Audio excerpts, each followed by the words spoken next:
দেখি আপনার ইসলামিক জ্ঞান কতটা। চারটার মধ্যে কয়টা সঠিক উত্তর দিতে পারেন কমেন্টে জানাতে ভুলবেন না। ১. কোন নবী তুর পাহাড়ে আল্লাহর সাথে কথা বলেছিলেন?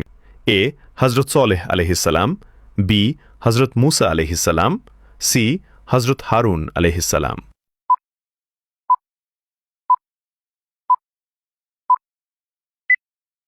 সঠিক উত্তরটি হবে অপশন বি, হজরত মুসা আলহিসাল্লাম। ২. কোন নবী মসজিদুল আকসা পুনর্নির্মাণ করেছিলেন? এ. হজরত নূহ আলহিসাল্লাম, বি. হজরত ইয়াকুব আলহিসাল্লাম, সি. হজরত সুলাইমান আলহিসাল্লাম।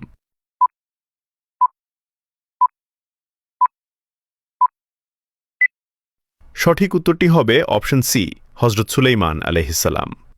৩. কোন নবী পিতা ছাড়া জন্মগ্রহণ করেছিলেন? এ. হজরত ঈসা আলহিসাল্লাম, বি. হজরত ইসহাক আলহিসাল্লাম, সি. হজরত ইয়াহিয়া আলহিসাল্লাম।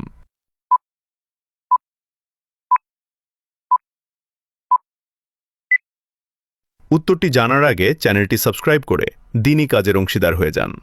সঠিক উত্তরটি হবে অপশন এ, হজরত ঈসা আলহিসাল্লাম। ৪. কোন নবীকে জবুর কিতাব দেওয়া হয়েছিল? এ. হজরত ঈসা আলহিসাল্লাম, বি. হজরত দাউদ আলহিসাল্লাম, সি. হজরত সুলাইমান আলহিসাল্লাম। উত্তরটি পারলে কমেন্টে লিখুন।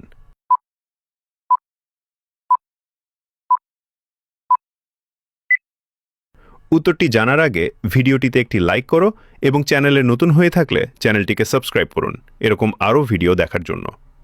সঠিক উত্তরটি হবে অপশন বি, হজরত দাউদ আলহিসাল্লাম।